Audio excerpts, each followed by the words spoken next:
All right, now that the paperwork's done, we're almost to the end of this step.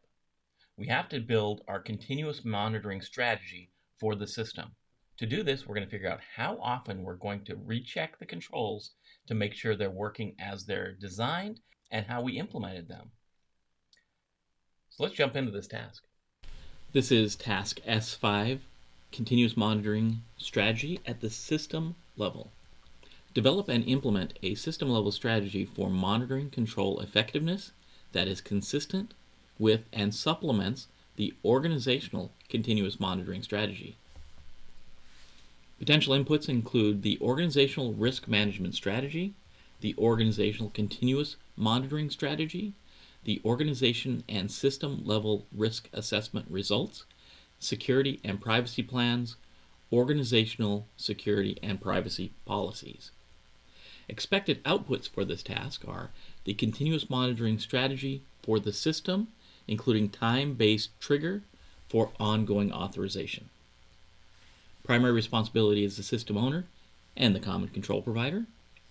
Supporting roles, and you see there's a lot of them, include the senior accountable official for risk management, the risk executive function, the chief information officer, the senior agency information security officer, the senior agency official for privacy, the authorizing official, the authorizing official's designated representative, the information owner or steward, the security architect, the privacy architect, the systems security engineer, the privacy engineer, the system security officer, and the system privacy officer. This does align to the SDLC. For a new system, it aligns with development and acquisition. For an existing system, it aligns with operations and maintenance. It does align with the cybersecurity framework. It aligns with IDGV governance, the policies, procedures, and processes to manage and monitor the organization's regulatory, legal, risk environmental, and operational requirements are understood and inform the management of cybersecurity risk. And it also aligns with DECM, or the Security Continuous Monitoring. The information system and assets are monitored to identify cybersecurity events and verify the effectiveness of protective measures. An important aspect of risk management is the ongoing monitoring of the controls implemented with or inherited by the information system. An effective continuous monitoring strategy at the system level is developed and implemented in coordination with the organizational continuous monitoring strategy early in the SDLC. That could be in the initial system design or procurement decision. And it's important to determine this early because we have to see if we can actually afford to monitor the controls.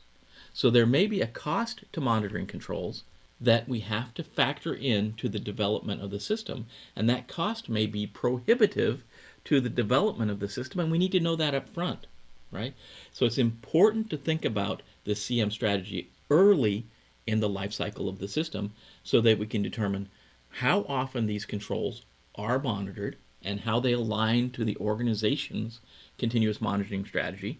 There may be requirements we have to fulfill. So there may be requirements for logging and monitoring.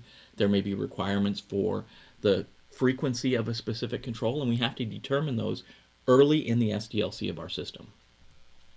The system level continuous monitoring strategy is consistent with and supplements the continuous monitoring strategy for the organization. The system level strategy addresses monitoring those controls for which monitoring is not provided as part of the continuous monitoring strategy and implementation for the organization. So we need to make sure that we align with that organizational level strategy and we look for gaps. Sometimes the organizational strategy provides coverage for the controls we're implementing. And sometimes we have to implement that continuous monitoring strategy on our own for the controls we're building. It's important that our system's CM strategy is locked in with the organization CM strategy and they're seamless. We meet all the requirements that are levied by the organization in the strategy that's developed by them earlier in the prepare step.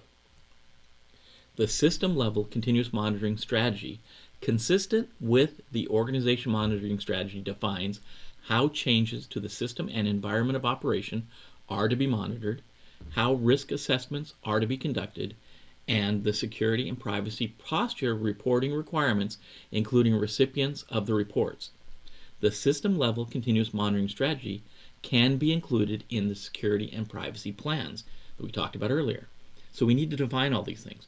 How are changes to the system and how are changes to the environment of operation monitored? How are we keeping track of changes in those things? How do we conduct the risk assessment at the system level? And how do we report? Normally, the organizational level continuous monitoring strategy will provide reporting requirements, and they may even provide reporting templates or a reporting process that's used to report changes to the system. It's important to know that up front so we can build that into our plan.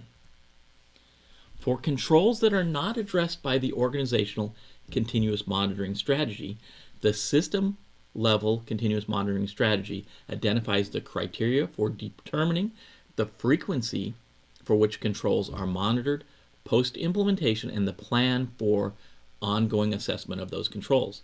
The system level strategy identifies the frequency of monitoring for controls not addressed at the organization level and defines the approach to be used for assessing these controls.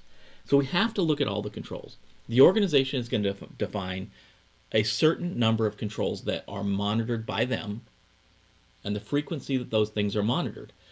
The things that are left, the things that don't have a monitoring strategy in place, at the system level we need to identify that. And that includes how often we're going to check them and how we're going to check them. That's that assessing process, and that's the frequency. The criteria are established by the system owner or the common control provider in collaboration with organizational officials, for example, the authorizing official or designated representative, the senior accountable official for risk management or the risk executive function, the senior agency information security officer, the senior agency official for privacy, and the chief information officer. So we don't do this in a vacuum.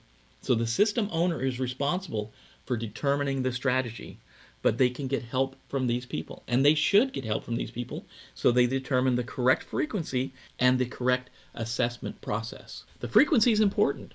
The frequency criteria at the system level reflect organizational priorities and importance of the system to the organization's operation, assets, individuals, and other organizations, and of course the nation. So we want to look at the frequency that we're going to review the controls.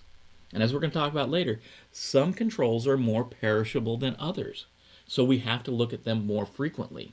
For example, reviewing the firewall logs is very ineffective if it's looked at quarterly or annually. We need to look at those near real time, so if someone's trying to breach the firewall, we know about it right away. A policy and procedure, on the other hand, we don't need to look at that near real time, daily, weekly, even monthly. We probably want to look at that either every year or even maybe longer than that. So each control will get a frequency, and sometimes even parts of the control get different frequencies. Controls that are volatile. That is where the control or the control implementation is most likely to change over time, critical to certain aspects of protection needs of the organization, or have been identified in the plan of action and milestones, may require more frequent assessments. So those things that are going to change often, or those things that are maybe not implemented all the way, we need to look at those more frequently. The approach to control assessment during continuous monitoring may include the reuse of assessment procedures and results that supported the initial authorization decision, detection of status of system elements, and analysis of historical and operational data. So we can use the same assessment procedure we used in the initial assessment. When we went through the assessment step, we can use those same procedures during our continuous monitoring approach. We can use the detection of system and system elements, the changes to those things, we can look for those, and we can look at historical and operational data to determine how we build this continuous monitoring strategy. The authorizing official or designated representative approves the CM strategy and the minimum frequency with which each control is to be monitored. The approval of the strategy can be obtained in conjunction with the security and privacy plan approval. So we can do them together, we can do them individually. But it's important that once we determine our continuous monitoring strategy at the system level, it's important we get that to the AO, they review it, and they agree with the risk ratings of looking at those controls in the way that we're defining and at the frequency that we're defining. They will approve that, and then we can move forward.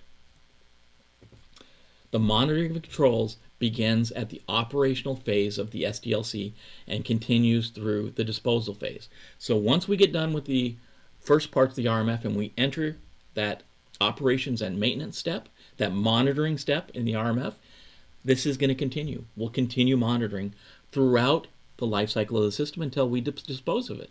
References for this task include Special Publication 830, 39, 53, 53 Alpha, 137, 161, IR 8011, Volume 1, CNSSI 1253, the NIST Cybersecurity Framework.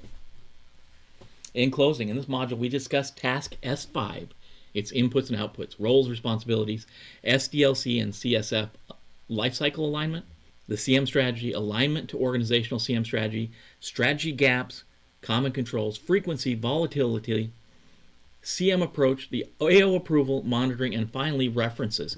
It's a long list here, so if any of this doesn't look familiar, I'd say circle back and watch the video again. If it does make sense, let's go on to the next one or jump into the training module for this task.